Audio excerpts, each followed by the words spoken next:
جب عورت صرف دولت کو دیکھ کر شادی کرتی ہے اور مرد صرف حسن سے متاثر ہو کر رشتہ بناتا ہے تو یہ رشتہ محبت کا بندھن نہیں رہتا بلکہ سودے بازی بن جاتا ہے، اور سودے دیرپا نہیں ہوتے۔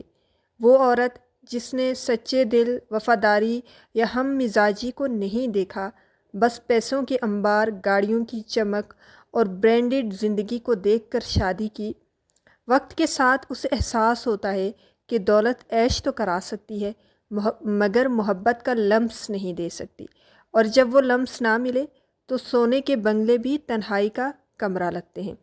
دوسری طرف وہ مرد جس نے صرف چہرے کے ناز، نین و نقش، خوبصورتی اور حسن کو دیکھ کر رشتہ جوڑا، وقت گزرنے کے ساتھ جانتا ہے کہ حسن سدا ایک جیسا نہیں رہتا، اور اگر عقل، خلوص اور برداشت ساتھ نہ ہو تو خوبصورتی صرف دیوار پر ٹنگی ہوئی تصویر بن جاتی ہے، دیکھنے کے قابل پر جینے کے قابل نہیں۔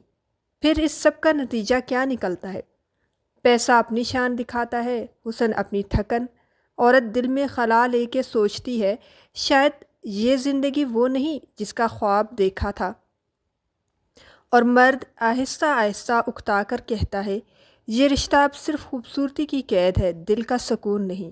نتیجہ دو جسم ایک چھت تلے مگر دل میلوں دور، رشتہ باقی مگر زندگی ختم۔ ظاہری چمک کے پیچھے چھپی اندرونی ویرانی۔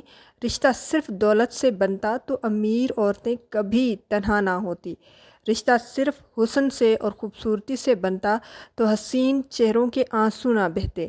شادی ایک معاہدہ نہیں، محبت، برداشت، عزت اور ہم آہنگی کا نام ہے، اور جب بنیاد جھوٹی ہو، کھوکھلی ہو تو عمارت کبھی پائیدار نہیں ہوتی۔